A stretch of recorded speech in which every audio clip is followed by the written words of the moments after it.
Bună ziua și bine v-am găsit! Suntem live într-un nou episod de NutriEducație. Dragii mei, așa cum ați văzut, am adoptat o nouă formulă pentru CSBN Diet și pentru pagina de Facebook Nutriționist Carmina Stroia. Avem o nouă formulare, pentru că îmi doresc foarte mult să fiu alături de voi prin episoade de NutriEducație. Am introdus pentru copilaj și deopotrivă pentru părinți rubrica Nutri Junior. De asemenea, am să vă povestesc din experiența din cabinetul meu, în episoadele de Nutri Cabinet. Veți avea și recomandarea nutriționistului, o zi în care voi publica rețete de tot felul pentru voi și multe alte informații. Vom avea și NutriFan, în care voi posta pentru voi diverse informații care vor face haz de necaz, pentru că altfel este imposibil să trecem peste unele probleme, chiar dacă sunt de zi cu zi sau din domeniul nutriției.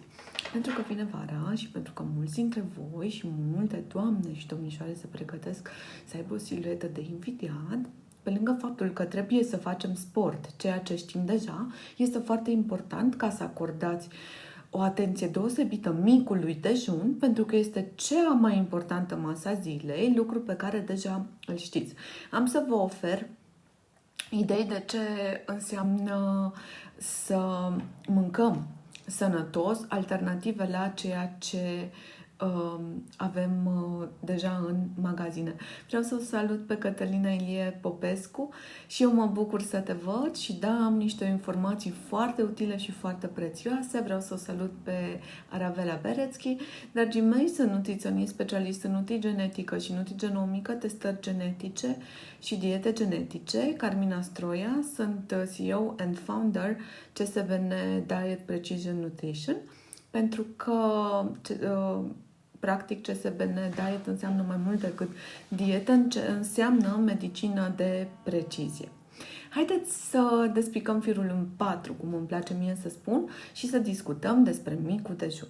Prima opțiune atunci când vrem ca să mâncăm sănătos este, desigur, cerealele integrale sau nu. Mergem într-un supermarket și alegem o pungă de cereale. Am să spun, gata, de mâine mănânc sănătos. Trebuie să luați în calcul faptul că atunci când optați pentru niște cereale, trebuie să verificați dacă ele conțin carbohidrați rafinați, gen făină albă, zahăr. Trebuie să verificați dacă conțin lipide hidrogenate, parțial hidrogenate, adică uleiuri de cocos, de palmier sau altele. Nu sunt o opțiune sănătoasă, nu sunt nici cea mai bună alegere. Astfel, te îndrept ca să alegi fulgii de ovăz, care sunt integrali, bogați în fibre, îți oferă și un aport mic de proteine, dar îți oferă și nu îți vor ridica glicemia, practic nu va fluctua sângele. Da? Ei, mai mult decât atât, poți să-ți prepari singur acasă o granulă delicioasă, este simplu, ușor de făcut și mai mult decât atât, știi ce pui în ea. Pe locul 2, ca să spunem așa, în ceea ce înseamnă topul preferințelor, să spun așa, pentru micul dejun, sunt pancakes și wafel. Da, sunt foarte sănătoase dacă știi cum să le prepari. Atunci când iei niște pancakes sau niște wafe dintr-un supermarket sau le prepari acasă cu făină albă, adaugi acolo zahăr, unt, lapte integral, să știi că este practic o bombă calorică. Nu-ți aduce niciun aport de proteine semnificativ încât să-ți ofere sațietate, nu te ajută ca să ai un start bun al zilei, din contră.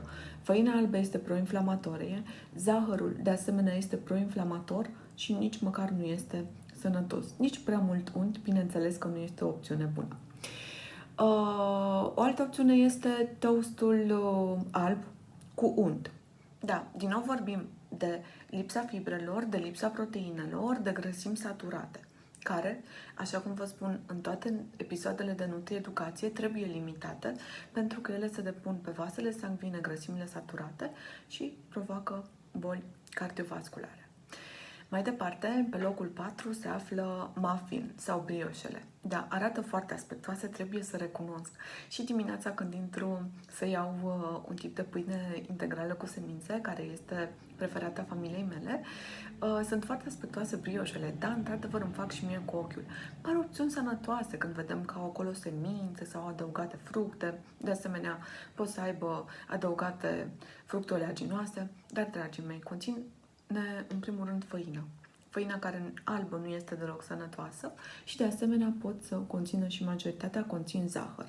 Deci, dacă stăm să facem un calcul simplu, o brioșă poate ajunge la 400 de kilocalorii. Este foarte mult și nici măcar nu-ți aduce un aport de proteine încât să te saturi.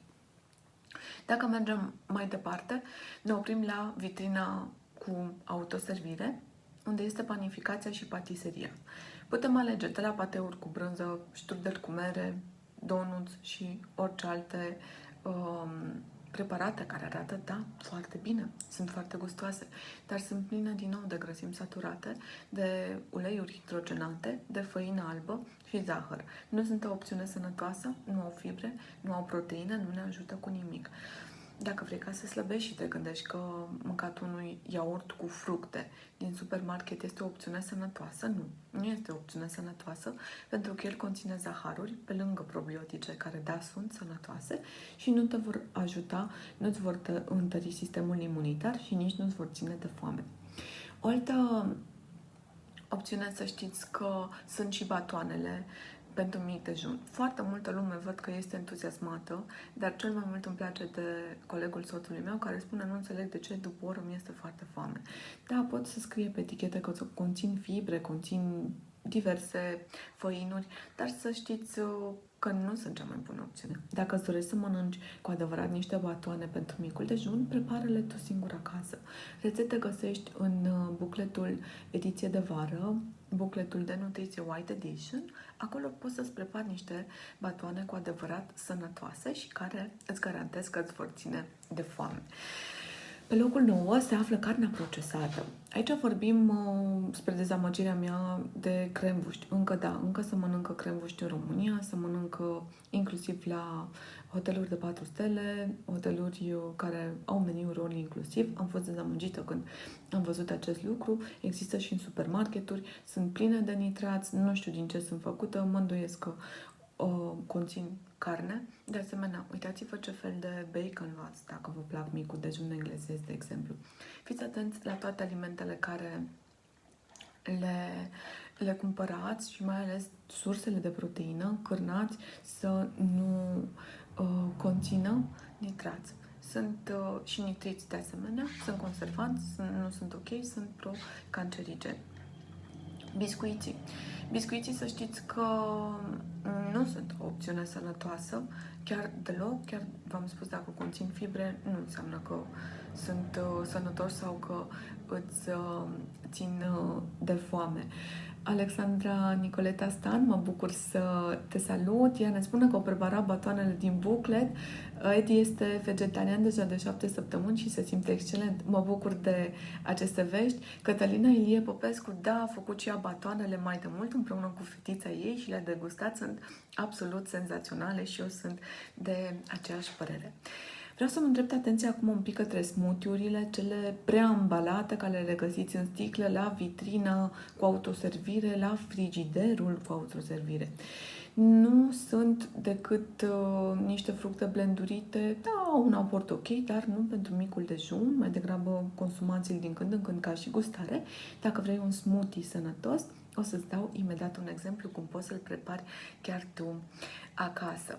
Mai mult decât atât, micurile dejun gen fast food, da? Pentru că sunt în drumul nostru, sunt la topasul, miroase foarte bine de acolo, nu sunt o opțiune sănătoasă, sunt pline de uleiuri hidrogenate sau parțial hidrogenate, conțin zahăr, făină albă, toate sunt pro-inflamatorii. Cafeaua în diverse forme. Cafeaua sub formă de latte macchiato, sub formă de frappe, conține foarte mult zahăr, conține frișcă, conține din nou grăsimi hidrogenate, parțial hidrogenate. De multe ori văd că se consumă la micul dejun din jurnalele alimentare ale pacienților mei. Văd ceea ce ei îmi trimit sau, de asemenea, când mai merg la diverse cafenele. Și nu în ultimul rând, rămâne în listă și cracker și covrigei, mâncați cu osana, să știți că nu sunt cea mai bună opțiune, nu au fost niciodată, pentru că conțin făină albă, conțin zahăr și conțin și foarte multă sare, mai ales dacă din testul genetic relevă că ai o sensibilitate crescută la sare, este timpul ca să auzi și tot acel clopot de alarmă care îți spune trebuie să am grijă de mine și să limitez sarea. Ca și opțiuni sănătoase. Când spun mic dejun, întotdeauna mă gândesc la ceva care să conțină proteină, indiferent că este proteină vegetală sau animală.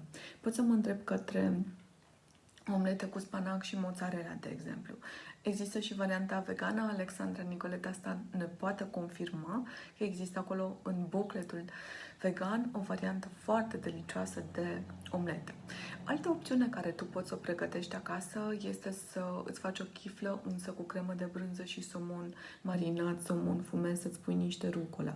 Poți să mănânci un toast cu felii de avocado și cu un ou poșat sau un ou ochi și să-ți adaugi niște frunze verzi care îți plac sau niște legume care ție îți plac. Dacă vrei un smoothie cu adevărat sănătos, prepară-l din fructe combinate cu legume, adaugă și o cupă de proteine animale sau vegetale și, de asemenea, nu în ultimul rând, poți ca să îți adaugi și niște cereale integrale ca să-ți ofere un pic mai multă sațietate, niște carbohidrați care sunt lenți și sunt bogați și în fibre. O altă opțiune sunt pancakes-urile pe care tu poți să le faci acasă. Cu făină integrală, poți ca să adaugi banană, lapte, ulei de măsline extra virgin, ou, sau dacă ești vegan, poți ca să alegi din buclet un înlocuitor de ou, le adaugi în blender, le mixezi, apoi pui cu ajutorul unei linguri în tigaie și prepari. Ca și topping poți să folosești unde arahide, poți să folosești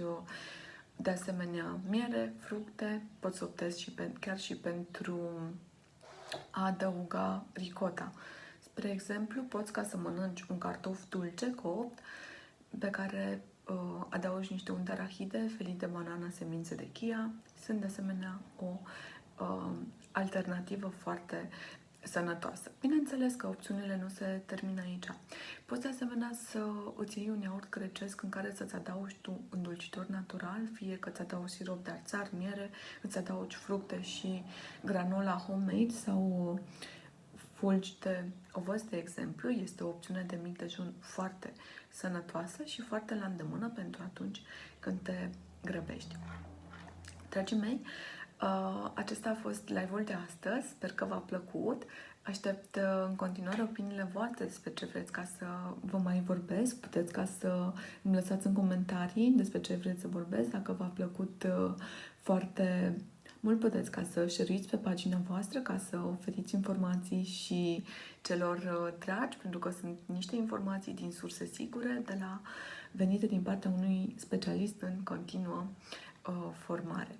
De asemenea, mă bucur că am fost alături de voi, voi mai intra live de câte ori voi avea ocazia să vă aduc informații și în plus de asta, pentru că vine vara, m-am gândit ca să aduc și un pic de lumină, ca să discutăm un pic pe lângă hidratare de ce avem nevoie pentru o piele frumoasă și de asemenea nu uitați, sănătatea începe în farfurie și ne aflăm la un nou episod de Nutri-Educație.